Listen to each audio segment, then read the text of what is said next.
Hello student, तो स्वागत है आपका स्ट्रगल स्टडी एकेडमी में बच्चों। तो आज के इस वीडियो लेक्चर जो है ये वाला, खास करके ये वीडियो बहुत ही फिजिक्स का वन ऑफ द बेस्ट ये वीडियो होगा, है ना। और आप इसको पूरा कंप्लीट करिएगा, इस वीडियो को पूरा फुल देखिएगा, ताकि आपका जो बोर्ड एग्जाम में ये टॉपिक जो है विद्युत धारिता है ना, इससे जितना भी प्रश्न आ सकता है वो सारा हम क्लियर करा देंगे। ठीक है बच्चों। और मैथमेटिक्स का भी मैंने वीडियो डाला है और गाउस का नियम भी डाला है, फिर से और भी टॉपिक डाले हैं। तो आप अगर उन सभी को देखना चाहते हैं तो हमारे चैनल पे विजिट जरूर करें, है ना। स्ट्रगल स्टडी एकेडमी लिखें, सर्च करें और आप पाएंगे सारा वीडियो आपको एक क्रमवार आपको डाला गया है। ठीक है, तो आप वहां पे फ्री ऑफ कॉस्ट का प्रिपरेशन कर सकते हैं। तो यहाँ पे देखिए बच्चों, सबसे पहले हम लोग टॉपिक का आज नाम ले लें तो चालक की धारिता हम लोग पढ़ने वाले हैं बच्चों। ठीक है, क्या पढ़ने वाले हैं हम लोग? चालक की धारिता। चालक की धारिता पढ़ने वाले हैं बच्चों कि चालक की धारिता क्या होता है। देखिए बोर्ड एग्जाम में ना क्या क्या पूछ चुका है कि धारिता से आप क्या समझते हैं, इसके मात्रक तथा विमीय सूत्र लिखे, है ना। कभी कभी ये भी पूछ देता है कि धारिता से आप क्या समझते हैं, मात्रक तथा विमीय सूत्र लिखे, और ये किन किन बातों पर निर्भर करता है ये भी पूछ देता है आपसे, है ना। तो चलिए आज हम लोग सारा कुछ देख लेंगे। फिर ये भी पूछ देता है आपको कि 1 फैरेड बराबर कितने स्टेट कूलाम होते हैं, है ना, या 1 कूलाम बराबर कितने स्टेट कूलाम होते हैं, बहुत सारा पूछ देता है। तो इन सभी का आंसर इस वीडियो में मिलने वाला है। और सबसे पहले हम लोग क्वेश्चन पे ही क्वेश्चन मार्क लगा देते हैं, हेडिंग पे ही, कि भाई आपका चालक की धारिता से आप क्या समझते हैं, मात्रक तथा विमीय सूत्र लिखे। तो हमने यहाँ पे लगा दिया है बच्चों कि चालक की धारिता क्या होती है ना। आप ध्यान से अगर देखेंगे तो पूरा क्लियर करा देंगे। देखिए बोल रहा है ना कि किसी चालक की धारिता उसके विद्युत आवेश को संग्रहित करने की क्षमता का माप है। एक्चुअल में विद्युत धारिता क्या है? मान लीजिए कोई चालक है, उसको आवेश दे रहे हैं, है ना। मान लीजिए उसको आवेश ग्रहण करने का जो क्षमता है 10 कूलाम है, 20 कूलाम है या 50 कूलाम है। मान लीजिए 50 कूलाम वो अपने अंदर रख सकता है ना, चार्ज को इकट्ठा कर सकता है। तो उसके इस क्षमता के माप को ही हम लोग धारिता कहते हैं। ठीक है, तो हमने क्या बताया, किसी चालक की धारिता उसकी विद्युत आवेश को संग्रहित करने की क्षमता का माप है। ठीक है, इतना आपको क्लियर हो गया होगा बच्चों। अच्छा, अब आ जाते हैं हम लोग आगे। अगर मान लीजिए कि यदि किसी, अब ध्यान दीजिएगा कि हम लोग जानते हैं कि किसी आवेश, कोई वस्तु है हमारा, है ना, कोई चालक तार है, अगर हम उसे आवेश देते हैं तो होता क्या है कि उसके विभव में वृद्धि होना स्टार्ट हो जाता है ना। और ये विभव में कितना वृद्धि होता है, तो जितना आवेश रहता है उसके समान अनुपात में ही बढ़ते जाता है। अर्थात हम लोग कह दें कि अगर किसी चालक को आवेश दिया जाए और उसमें भी वृद्धि हो जाए, है ना, उसके विभवांतर में वृद्धि हो जाए, तो हम बोल देते हैं कि आप इस संबंध को किस तरह निरूपित कर सकते हैं कि जो Q होगा वो समानुपाती होगा V के। ठीक है, तो इसी चीज को मैंने यहाँ पे लिख भी दिया है, पहले इसको समझ लेते हैं। जो हमने कहा वही लिखा हुआ है कि नहीं, है ना। यहाँ पे देखिए, यहाँ पे लिखवा दिया बच्चों कि जब किसी चालक को आवेश दिया जाता है, यानी आवेश क्यों दिया जाता है, तो उसका विद्युत विभव बढ़ जाता है ना, यानी कि वृद्धि होने लगता है। तो चालक को दिया गया आवेश क्यों उसके विभव V के समानुपाती होता है। अब बोल दिया जाए किसी चालक में विभव में वृद्धि कितना होगा, तो जितना क्वांटिटी में आप आवेश दे सकते हैं, है ना, आवेश की मात्रा जितना देंगे आप विभव में उतना ही आप वृद्धि कर पाएंगे। तो हम लोग बोल सकते हैं, यहाँ पे देखिए समझिए, यहाँ पे बच्चों पहले हम लोग कह सकते हैं कि जो आवेश होता है वो डायरेक्टली प्रोपोर्शनल होता है किसके, तो आपका V के होता है, विभव के, है ना। अब अगर मैं ये समानुपाती का सिंबल हटा देता हूँ ना बच्चों, तो इसके जगह पे आ जाता है C और ये V। यही जो C होता है ना, यही आपका धारिता कहलाता है ना। ये हमारा एक नियतांक होता है जिसे हम लोग धारिता कहते हैं। अब ये V गुणा में है और इधर जाएगा तो भाग में, तो C बराबर हो जाएगा Q बटा में V। ठीक है, तो ये हमारा फॉर्मूला हो जाता है। अब आ जाते हैं आगे बच्चों। तो ये फॉर्मूला भी ध्यान में रखिएगा, ये ऑब्जेक्टिव में भी पूछ देता है कि C बराबर क्या होता है, C बराबर निम्नलिखित में से क्या होगा, तो Q बटा में V होगा, है ना। आवेश और विभव के अनुपात को ही कहा जाता है क्या, विद्युत धारिता। अब इसके मात्रक का अगर बात कर ले बच्चों, तो यहाँ पे देखिए कि C बराबर है Q बटा में V। Q क्या है हमारा, तो आवेश का मात्रक क्या होता है, कूलाम। और भी क्या है हमारा, तो आपका विभवांतर है। विभवांतर का मात्रक क्या होता है, वोल्ट। अब कूलाम प्रति वोल्ट को ही कहा जाता है फैराड, है ना।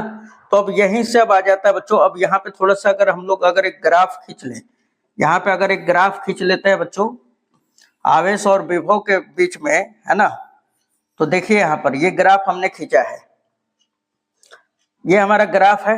यहाँ पर ये जो है आपका एक्स अक्ष पे विभवांतर है, विभव, और वाई अक्ष पे हमने आवेश को रख दिया है।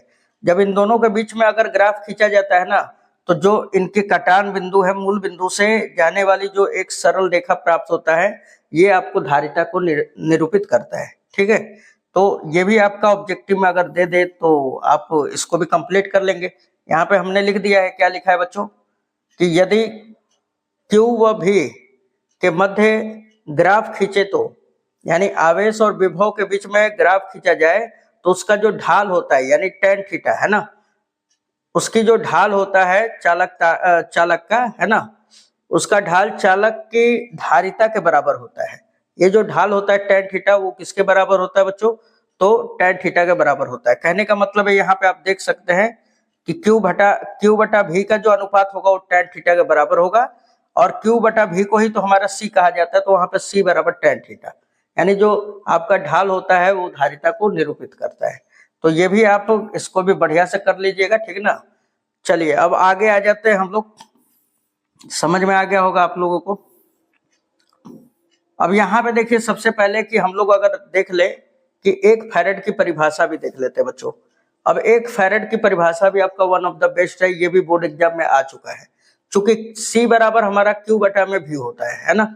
अभी अभी हम लोगों ने जाना कि जो धारिता C होता है वो आवेश और विभवांतर के आपका अनुपात के बराबर होता है। अब यदि हमने बोला कि यदि आवेश जो है 1 कूलाम हो, और 1 कूलाम आवेश लेने पे अगर विभव जो है आपका 1 वोल्ट का वृद्धि हो जाए विभवांतर में, तो मैं बोल दूं कि उसकी धारिता कितना होता है, 1 फैराड कहलाता है। कहने का मतलब है कि यहाँ पे आप समझिए कि C बराबर क्या हमने बताया, Q बटा में V। अब देखिए Q का मान जो आवेश है वो 1 कूलाम हो, और विभवांतर में वृद्धि अगर 1 कूलाम देने पर 1 वोल्ट अगर हो जाता है, तो हम बोल देते हैं कि जो धारिता मिलता है वही क्या कहलाता है बच्चों, 1 फैराड कहलाता है, ठीक है। तो ये 1 फैराड बराबर क्या हो जाएगा, अर्थात 1 फैराड बराबर 1 कूलाम प्रति वोल्ट हो जाता है।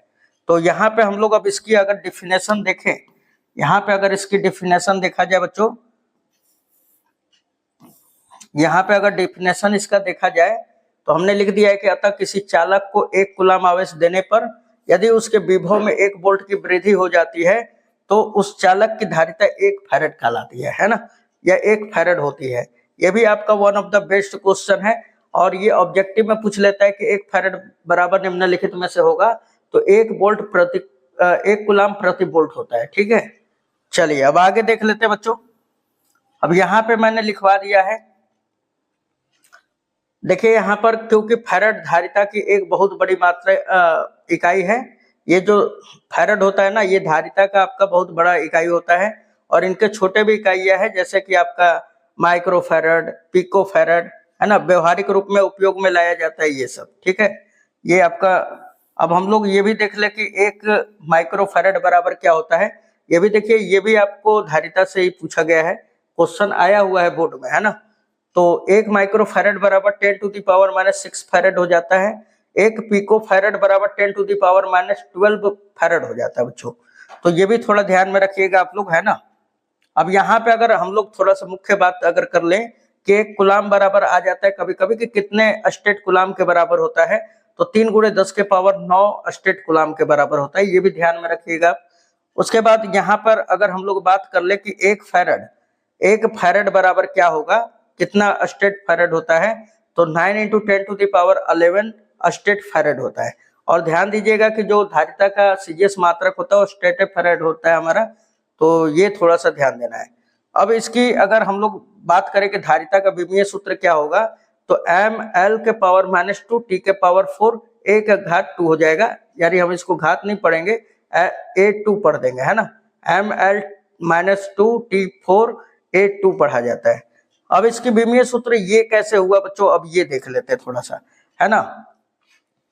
अब आप देखो यहाँ पर कि हमने अभी जाना कि C बराबर क्या होता है, C बराबर Q बटा में V हो जाता है।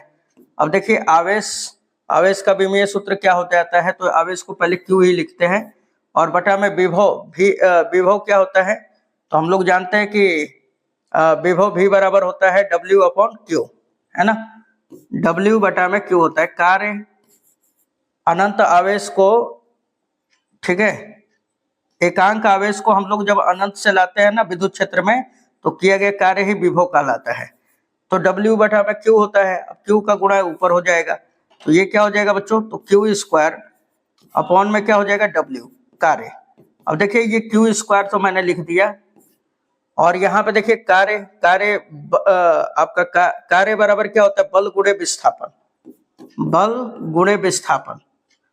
अब अगर मैं इसका विमीय सूत्र लिखना चाहूं कि बल का क्या होता है हमारा, है ना, बल का क्या हो जाता है बच्चों, तो यहाँ पे पहले तो आवेश को लिख लीजिए, आवेश का विमीय सूत्र हो जाता है AT और इसका होल स्क्वायर हम लोग कर देंगे, तो इसके ऊपर भी स्क्वायर और इसके ऊपर भी। अब बल का क्या हो जाता है हमारा, तो केजी मीटर पर सेकेंड स्क्वायर हो जाता है। तो अब अगर इसका विमीय सूत्र लिखना चाहें तो केजी का हो जाएगा आपका M, है ना, kg metre L T minus 2 हो जाता है, ठीक है बच्चों। अब ये आपका ये S क्या है, विस्थापन, इसका भी क्या हो जाएगा L, ठीक है। तो यहाँ पे L 1 और 1 कितना हो जाएगा, 2 हो जाएगा ना। तो यहाँ पे देख सकते हैं आप लोग, यहाँ पे A के घात 2 हो गया और T का घात 2 है, ये माइनस का 2 ऊपर गया तो प्लस का 2, तो T के घात क्या हो जाएगा, 4 हो जाएगा, ठीक है। और उसके बाद ये M का पावर 1 है ना, तो M का पावर 1 है, तो इसको ऊपर लेके जाते हैं तो कितना हो जाएगा हमारा, -1 हो जाएगा, M का पावर -1 हो जाएगा। और उसके बाद फिर यहाँ पर L का पावर 2 हो जाएगा, L का पावर 2 ऊपर लेके जाएंगे तो L का पावर -2 हो जाएगा। अब अगर आप इसको सजा कर लिखना चाहेंगे बच्चों तो ये किस तरह हो जाएगा, यहाँ पे हो जाएगा M का पावर -1, ठीक है, और L का पावर आपका -2 हो जाएगा और T का पावर 4 हो जाएगा, ठीक है, और ये A का घात 2 हो जाएगा। आप देखिए यहाँ पर कि ये थोड़ा सा टाइपिंग में थोड़ा सा मिस्टेक हो गया है, ये M का पावर 1 हो जाएगा, ठीक ना, ये -1 हो जाएगा, ठीक है बच्चों। तो ये थोड़ा सा आपको ध्यान में रख लेना है।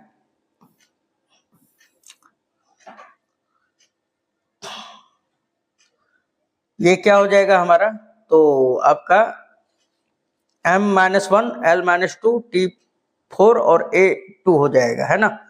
तो धारिता का विमीय सूत्र ये होता है हमारा। अब आ जाते हैं नेक्स्ट टॉपिक पर।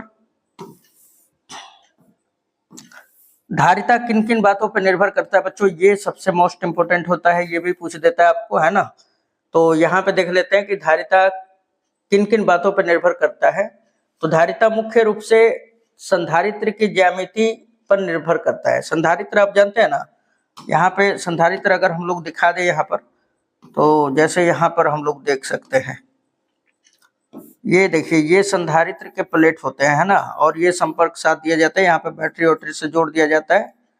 ये हमारा संधारित्र कहलाते हैं, ठीक है। अब ये प्लेट जो है आपका वृत्ताकार हो सकते हैं, वर्गाकार हो सकते हैं, है ना, जैसा भी आप लेना चाहें वैसा हो सकता है, आयताकार। तो देखिए बोल रहा है कि धारिता जो है ना मुख्य रूप से संधारित्र की ज्यामिति पर निर्भर करता है, किसमें जो प्लेट है वो किस आकार का है ना। मान लीजिए ये वृत्ताकार है, वर्गाकार है, कैसा है, उस पर निर्भर करता है।